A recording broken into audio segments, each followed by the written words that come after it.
ডুমুরিয়ায় দেশনেত্রী বেগম খালেদা জিয়ার রোগমুক্তি কামনায় দোয়া মাহফিল অনুষ্ঠিত। খান আরিফুজ্জামান নয়ন এর তথ্যচিত্রে দেখুন বিস্তারিত।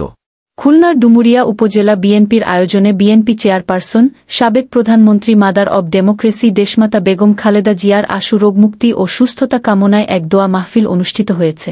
সোমবার 1 ডিসেম্বর বিকাল 4টায় উপজেলা স্বাধীনতা চত্বরে আয়োজিত দোয়া মাহফিলে প্রধান অতিথির বক্তব্য দেন উপজেলা বিএনপির সাবেক সভাপতি মোল্লা আবুল কাশেম।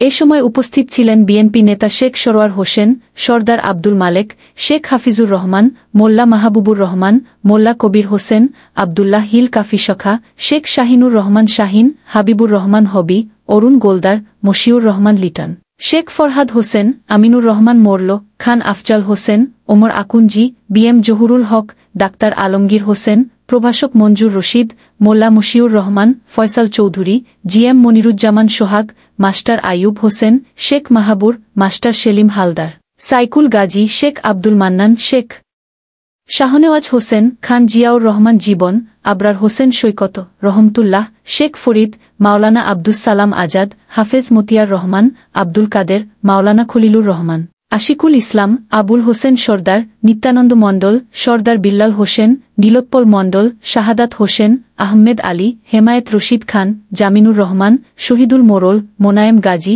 শফিকুল খান, দেলোয়ার হোসেন, আব্দুস সালাম, শায়েদুজ্জামান বাবু, আব্দুল হক লিটন, মোল্লা মিজানুর রহমান, ইমরান খান প্রমুখ। অনুষ্ঠানটি সার্বিক পরিচালনায় ছিলেন বিএনপি নেতা গাজী আব্দুল হালিম, শেখ শাহিনুর রহমান ও অ্যাডভোকেট মুনিমুর রহমান নয়ন। দোয়া পরিচালনা করেন মুফতি ফয়জুল করিম। দোয়া মাহফিলে 14 ইউনিয়ন থেকে হাজার দলীয় নেতা কর্মীরা উপস্থিত ছিলেন।